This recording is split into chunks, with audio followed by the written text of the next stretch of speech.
There's I'm working on trying to find some more data to support my theories, and right now they're just theories. But based on my experiences doing one-to-one sessions with mechanics over the last year, the data research that I've done, finances are a big deal. So many, not all, but many high-pressure jobs usually come with a higher paycheck, and it's usually you put in the work, you get paid, and it's the ability to understand what market value is a much easier thing to determine both by an employee or a contractor and an employer. In the mechanic world, it's not, even though we have almost 1 million mechanics in Canada and the US combined, it's more subjective than you would think. If you, just for reference, if you go onto Monster or Indeed or LinkedIn and you look up jobs for mechanics, Mm-hmm. it gives you ranges. It doesn't give you detailed information, which is why I came up with the Wrench Turners Wellness Survey. But more specifically, if you look up, for example, say you've been a salesperson for 10 years. Most people who have been a salesperson, a successful salesperson, they will have their history of quotas hit, their targets, their, how many cars they sold, or how many, Sure. big wins in enterprise they have.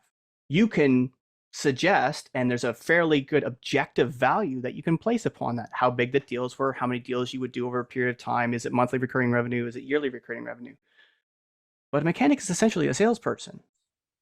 And ask a mechanic what their sales were 5 years ago. They're not going to be able to tell you. They're not going to be able to tell you what the running rate over the last 5 years is. They only know how many hours in all likelihood. Now, this is not everyone, Sure. because some mechanics look at it and some don't. But most of them will be able to tell you what they did the last 3 months.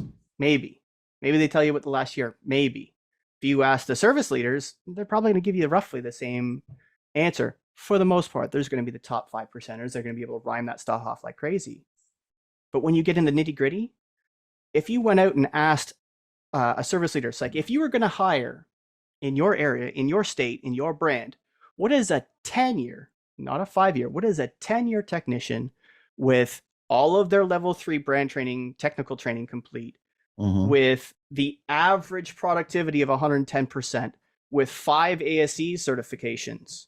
What is that technician worth? They're not going to be able to tell you. So that technician who's been in the world as a technician for 10 years has no idea what his objective value is.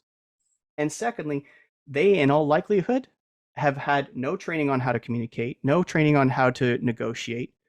So the technicians who know how to communicate, know how to negotiate, are going to get a higher rate than those that don't. Yeah, exactly. Even if they're capable of performing the same amount of work and producing the same kind of work, and are generally the same kind of personality, they're agreeable, they're nice to the rest of the team, one's going to make 40K and one's going to make 80K because one is better at negotiation.